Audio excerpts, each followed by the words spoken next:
Good evening, ladies and gentlemen. Welcome to Talk of the Town. Tonight our panel is in full force. On my right we have Attorney Lynn Skirpon. On my left we have Attorney Len Lucci. And we have the mayor of the city of Bowie.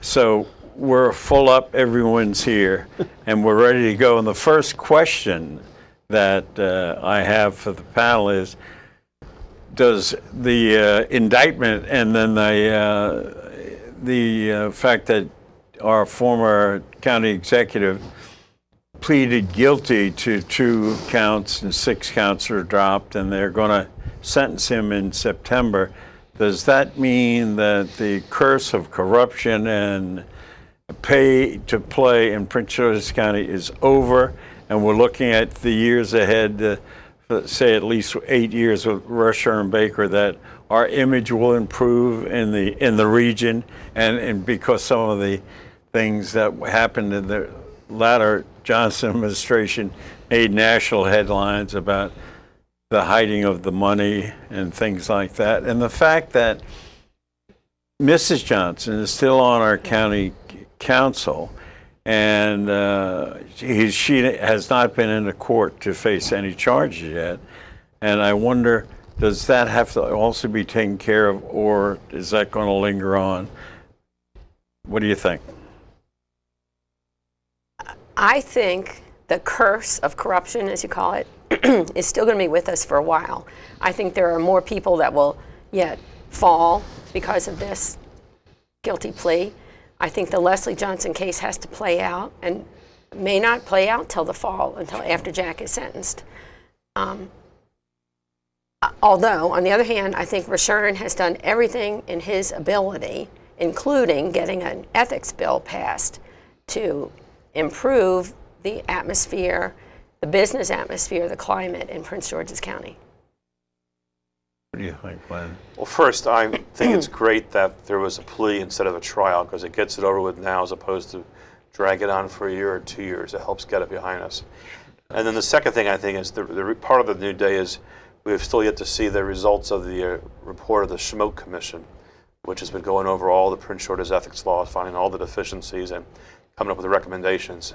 And the reason why it's taken longer than they thought is they found a lot more things that need to be repaired. So I think focusing on that, getting their recommendations approved will go a long ways also towards a new day in Prince George's County. When is that commission supposed to report their study? Late April. Late April.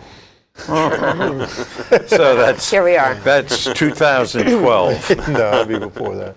I think both, Brian. I think it's an opportunity here to move forward. I think from the practical end, I agree that it's much more beneficial to the county to have a plea settlement.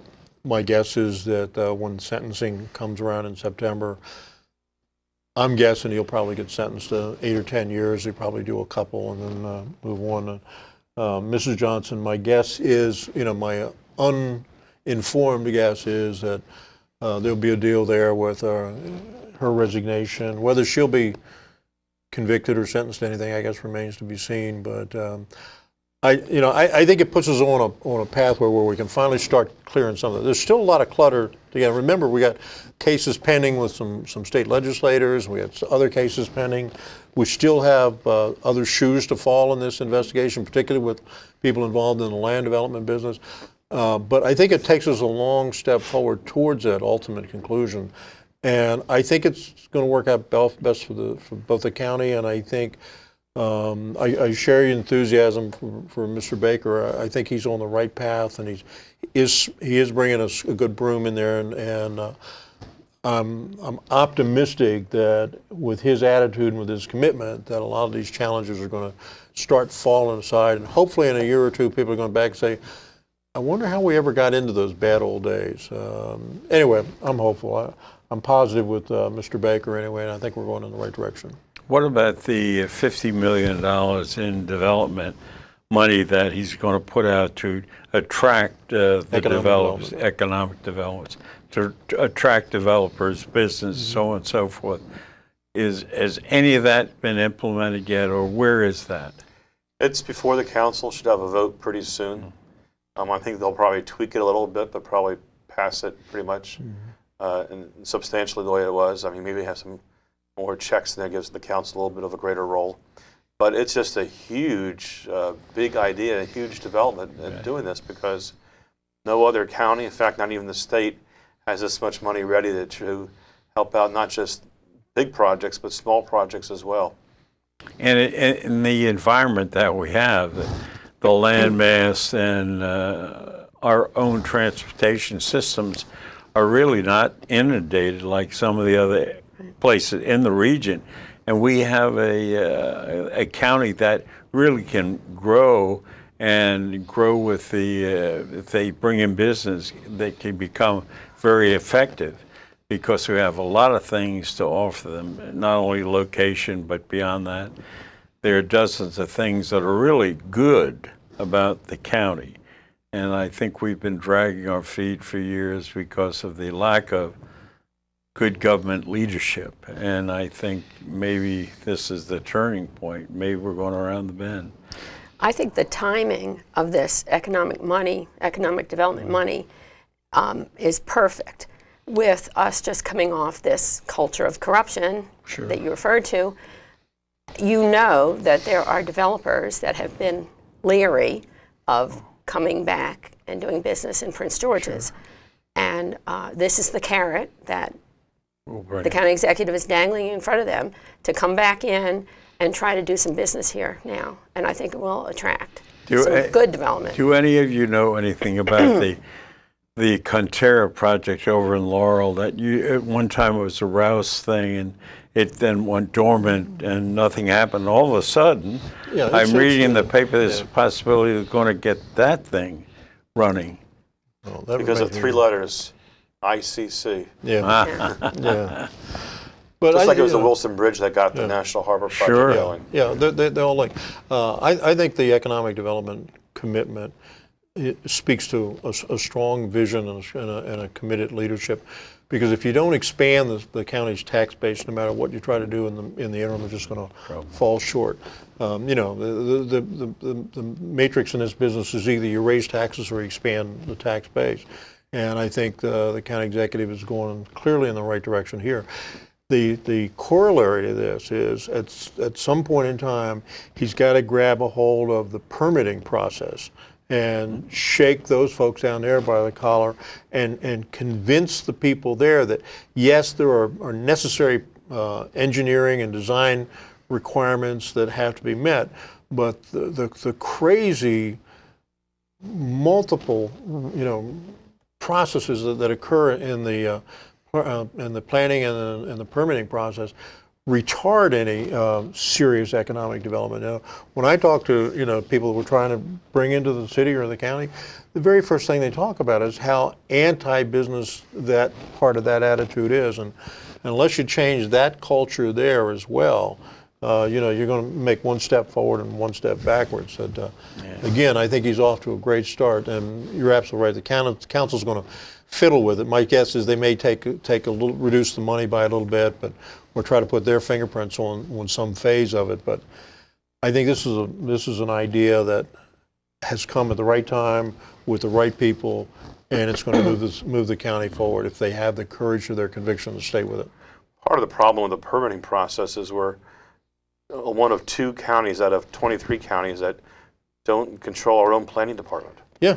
It's from this it's structure crazy. created in the early 20th century that's obsolete now, and there's no direct control over it. Well, I think you were with me at a meeting up in Annapolis last session when one of the delegates was asking a park and planning representative what were the similarities and what were the differences between the Prince George's planning system, Park and Planning Commission, and the Montgomery County thing, because they really didn't know that they were, even though it's one organization, they're 180 degrees different. In Montgomery County, planning is an executive function, and the recreation thing is an executive function, and local communities make land use decisions. If it's in a municipality, that municipality makes a decision. If it's in the county executive makes a recommendation to the county council and they finalize it. Here, to say it's truncated and out of date, I think is charitable. I mean, it is an anachronistic process that should have been dramatically altered a couple of generations ago. It's tough though. And those are the good points. Right, I mean, it's developed its own constituency. Wayne Curry tried to go at it, and it became the third rail of politics, and Don't touch got it. pushed back. Yeah. Well, that's because part of the park and planning attractiveness is it's become a cash cow for some constituents in the county. People enjoy the ability to go over and get this funded and that funded, and it has over years allowed county council people to have access to taxpayer funds to do projects in their district and whatever to reinforce their relationships with the voters. So Because it's non or trim.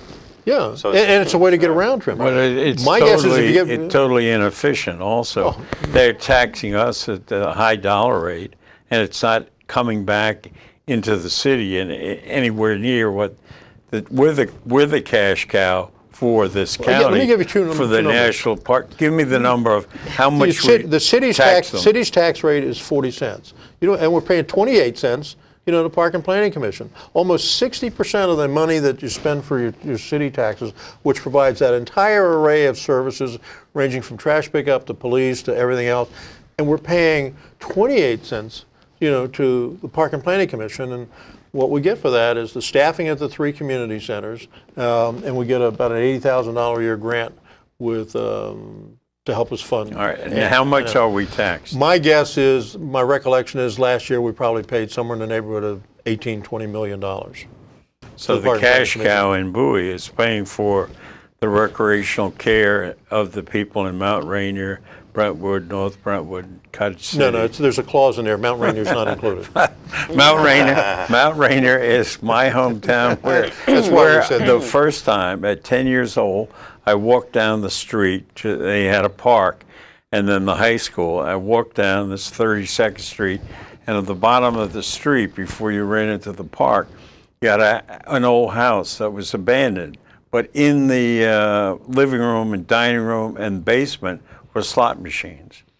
And I find that shocking. they had just shut it down. And the guy And who they had was all the Civil War horses and stuff tied the up. guy who was the local sheriff also took the numbers, and then it went into we had Sheriff Kershey, who could probably in a war beat some of the smaller countries because we had aircraft, we had helicopters, we had tanks, and those And he are had the good old He days. had about 5,000 or 6,000 auxiliary He deputies. did have a lot of people that just they gave him a badge, you're ready, and that was what in the 40s. 30, 40. In the 40s. Hopefully And- that's gone. It may still be in the basement. I haven't been there in a long time. Go back. I could go back and look. But the county, I think, maybe I hate to say it because Johnson's in a lot of trouble and his family, but maybe it'll give us a break. Because living in Prince George's County, as long as I have lived here, there wasn't too much that you could say. If you say, I live in Prince George's County, the people would immediately say, oh, where is that? My granddaughter, they moved from Bowie to Arnold, Maryland, and she went to Broadneck High School. And she played on the high school basketball team at Broadneck. And the other girls on the team said to her, where did you come from? She said, I lived in Bowie in Prince George's County. They said, oh, you lived in the ghetto, Prince George's County. I said, you should say, that's unfair. no, it's not true. Right. Part of that's pretty grossly distorted. But like I say, I think the county's positioned to move away from its history. It's clearly has had a checkered history in terms of land use issues, in terms of some leaders that have been, how we say, challenged, ethically challenged, or intellectually challenged, or whatever. Both. But I think your point. The thing that's always troubled me is, when you compare Prince George's and Montgomery County,